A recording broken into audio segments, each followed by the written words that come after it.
Ladies and gentlemen, welcome to another video. In this video, we're going to be talking about how to fix your McDonald's rewards not loading. So let's just get straight into the video.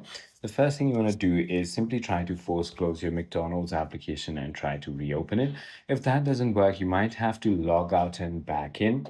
The other thing you might want to do is simply go ahead and check if there are any updates available for the application. So open your App Store or Play Store and then simply go ahead and search for the McDonald's app.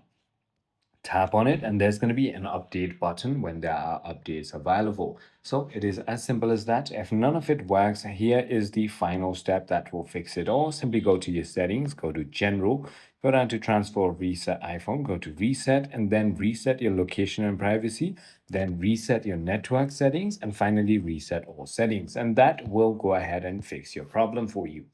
I hope this video clarifies everything for you. If you have further more queries, feel free to comment down below and I'll see you on the next one.